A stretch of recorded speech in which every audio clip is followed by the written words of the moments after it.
protagonistas.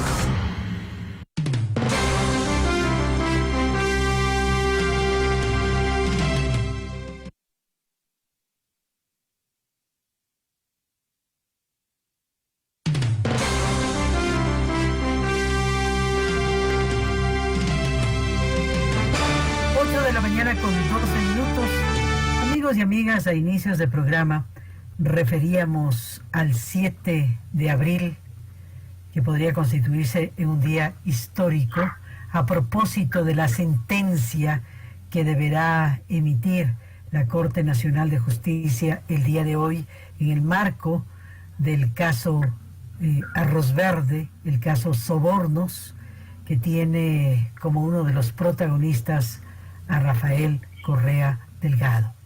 Hemos tomado contacto con Fernando Villavicencio para poner en perspectiva el tema. La sentencia se dará lectura a partir de las 10 de la mañana, es decir, hoy lo que procede es la lectura de la sentencia, no más, y luego entendemos eventualmente podría ser apelada, pero queríamos poner el tema en perspectiva, Fernando. ¿Cómo resumir esta etapa oscura para el país? Decíamos a inicios de programa, nunca más. Este debe ser un referente en la historia ecuatoriana de lucha de la justicia. Fernando Villavicencio, Cristian Zurita realizaron toda la investigación periodística. Ese fue el punto de partida con el caso Arroz Verde. Hoy estamos en este paso fundamental en la justicia ecuatoriana, que implica que para el periodista, para los periodistas que realizaron la investigación. Fernando, bienvenido, buenos días. Buen día, Carmita. Buen día a los ecuatorianos, a las ecuatorianas. Estamos en medio de un Amazonas de dolor, pero es justamente ahí. Y en eso yo difiero de algunas voces que han salido a pronunciarse en el sentido de que cómo así, en medio de esta tragedia, la Corte Nacional de Justicia llama a una audiencia para leer una sentencia. Y yo digo, ¿cómo así? Porque sí, porque es justamente en este momento de dolor, donde nuestros seres queridos son enterrados sin duelo, sin velorio, sin ese ritual que es parte de la vida, donde decenas, centenares de ciudadanos se van en cajas de cartón, donde falta equipos en los hospitales, donde una mascarilla ausente nos cuesta la vida, donde toda esa irresponsabilidad acumulada se mira en los hospitales y en el dolor de la gente. Es justamente en este momento donde la justicia no puede quedar atrás, donde la justicia tiene que ser implacable. Lo que hoy va a pasar, que yo tengo la certeza y la confianza de que pase, porque tiene que pasar. Si no pasa lo que tiene que pasar el día de hoy, Carmita y ecuatorianos, es que este país no tiene sentido, es que vivir en esta sociedad no tiene sentido. Estamos hablando de una estructura criminal, de acuerdo con los documentos, con la investigación publicada por nosotros y confirmada por la Fiscalía en centenares de pruebas y evidencias, de una estructura criminal que convirtió el Palacio de Gobierno, el templo, la catedral de la democracia, en una cueva de ladrones.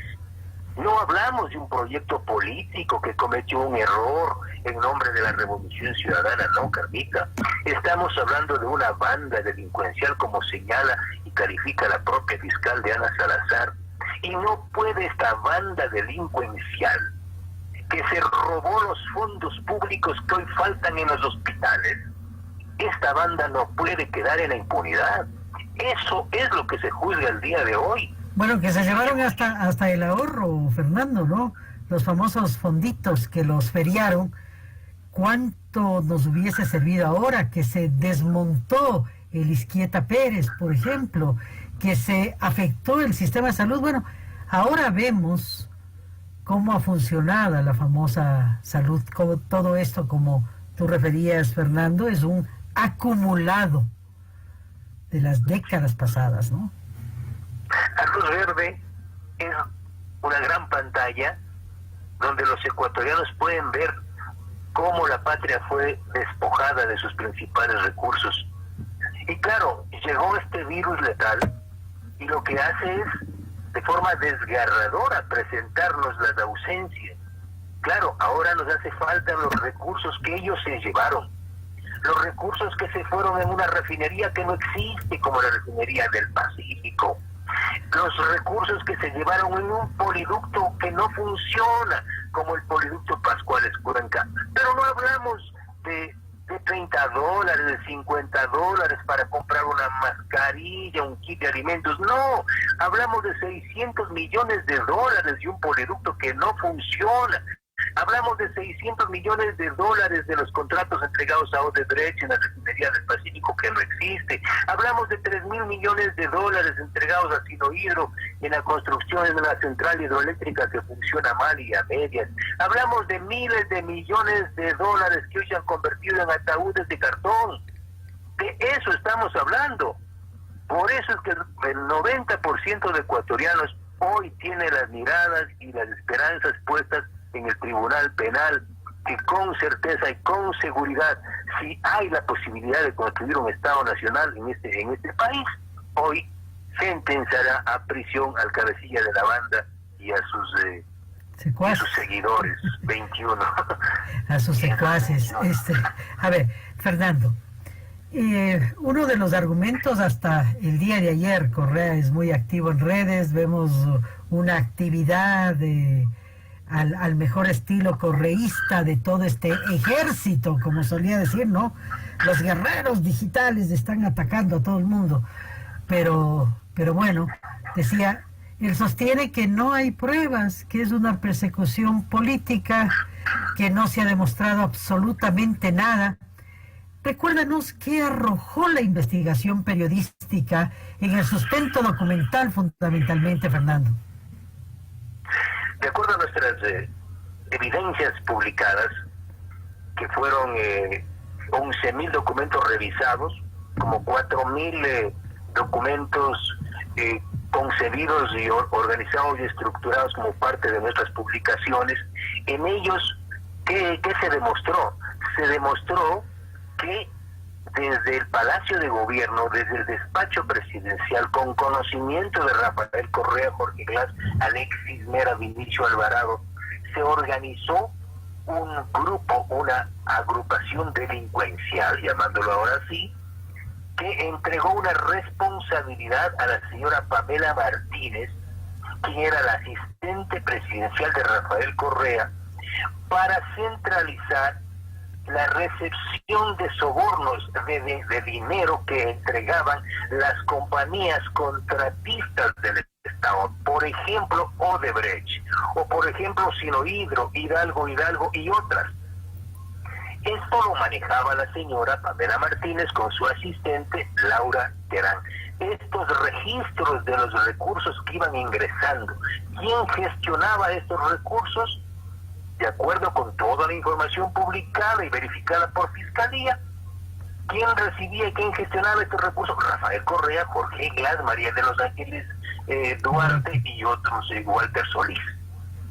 Estos documentos que fueron publicados fueron confirmados cuando la fiscal Diana Salazar allanó la presidencia de la República, la Corte Constitucional, cuando accedió a los computadores originales y pudo encontrar las matrices del caso llamado Arroz Verde o Verde Final. Y luego esto se complementa de una forma terriblemente clara cuando la señora Laura Terán, la señora Pamela Martínez, acuerdan con la Fiscalía y confiesan que efectivamente todo lo publicado por los portales La Fuente y Mil Hojas es preciso, que ellas fueron parte de una estructura criminal y que quien les dirigía a ellas eran Rafael Correa, Jorge Glass y los demás. Y luego viene algo peor, que es uno de los acusados del delito de cohecho. Me refiero a la compañía Odebrecht. Uno de los ejecutivos, el señor José Conceição Santos Filo, confirma ante la jueza Daniela Camacho y ante la Fiscalía, que efectivamente él entregó 5.6 millones de dólares por gestión de Rafael Correa y Jorge Glass, que los entregó a la señora Pamela Martínez para financiar las campañas electorales. Y así se han sucedido varios empresarios como Pedro Verduga, que ha confirmado que le entregó dinero al señor Walter Solís y a la señora Pamela Martínez para las campañas electorales. O sea, es un caso colosal, con evidencias tan grandes que solo había que firme, solo faltaban videos entregando el dinero para que Rafael Correa se sienta a ver los videos. Este es el caso Arroz Verde en resumen, Carmita. Ya, y este es un primer paso. Podría generarse otras investigaciones a propósito de esta sentencia. Podría venir más. ¿Esta es la punta del ovillo, Fernando? Nosotros hemos dicho que este Arroz Verde es la puerta de entrada al infierno. Y claro, entonces se entiende que en el infierno hay llamas, hay pailas. Pero por supuesto, lo que hemos presentado no es nada más que el mecanismo, es la forma instrumental delictiva de cómo se organizaron para robar y cómo recibieron los sobornos. Pero ahora, el origen de los sobornos, por ejemplo, ¿por qué y cómo así entregó el señor Santos Filo 5.6 millones de Odebrecht a Rafael Correa? ¿Acaso esa plata vino del bolsillo del señor Santos Filo o de la cuenta de Odebrecht? No. Esa plata salió de los contratos sobrepreciados, sobrecosteados, de los sobrecostos del poliducto Pascuales Cuenca, de los sobrecostos de la refinería del Pacífico. Entonces aquí hay otro delito, pues. A más del cohecho, que es el delito por el que iban a ser sentenciados, hay los delitos de peculado y habrá que investigar un posible lavado de activos, de testaferrismo, de delincuencia organizada y otros delitos más. Y por eso es que ya la fiscal se adelantó abriendo 3 nuevas investigaciones previas en contra de las compañías. Ahora ya no solo en contra de los representantes de las compañías, sino en contra de las compañías. Hidalgo, por ejemplo, o la compañía Verdú, o el propio Rafael Vicente Correa Delgado. Por eso, Carmita, el día de hoy es un primer campanazo. De aquí se abre un Amazonas de investigaciones que la sociedad ecuatoriana debe exigir a la Fiscalía y a la Justicia. Realmente es vergonzoso, bochornoso que estas páginas se escriban en la historia ecuatoriana, pero también deben constituirse en un referente para decirles a las nuevas generaciones nunca más, Fernando. O sea, si no aprendemos de este dolor, si no aprendemos de esta tragedia, ¿de qué vamos a aprender? Si nos tuvo que pasar un tractor por encima para decirnos que esto duele, pues aquí hay un tractor, nosotros sentimos un tractor encima. Esto que estamos viviendo en este momento, en este abril del 2020, cuando nuestra gente, cuando nuestros compatriotas están muriendo, y no es que haya diferencia en Ecuador con Italia y España y otros países, porque la gente muere por el impacto letal del virus COVID-19, no.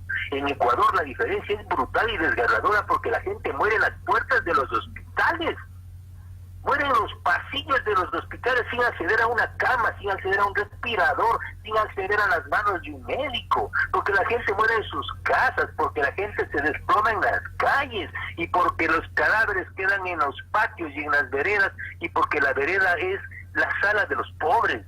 Por eso Ecuador está hoy en una pantalla del mundo como una tragedia colosal. ¿Por culpa de quiénes? De quienes se llevaron la plata. Ellos. Bueno, y además te interrumpo, Fernando, porque también ellos se encargan de hacer esta campaña agresiva. Revisaba ayer las imágenes, reportes de la BBC de Londres, de lo que está pasando en Reino Unido, por ejemplo. Rebasó todo, ya no hay dónde ubicar a los pacientes, la falta de mascarillas, los médicos utilizan plásticos, lo que está pasando en Estados Unidos. Pero este es otro adicional, que vemos la miseria humana que ha sacado lo peor de las personas en esta campaña en redes también. Fernando, es cierto, la realidad es dura, pero amplificada por esta miseria humana también, Fernando.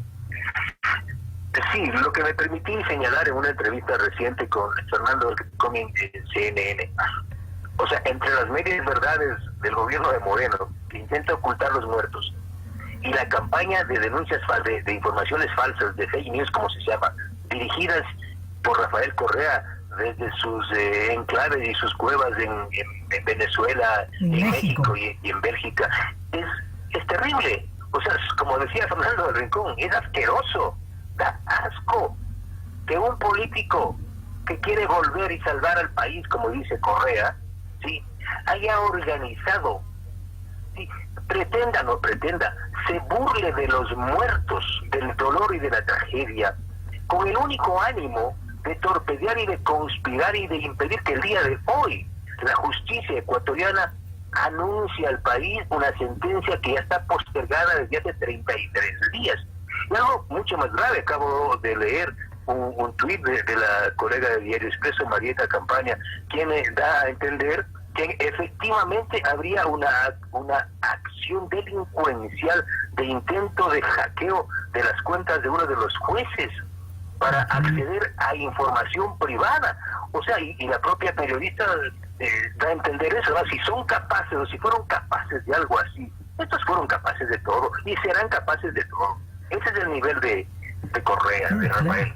Ese es el nivel de delincuentes a los que estamos enfrentando, ¿no?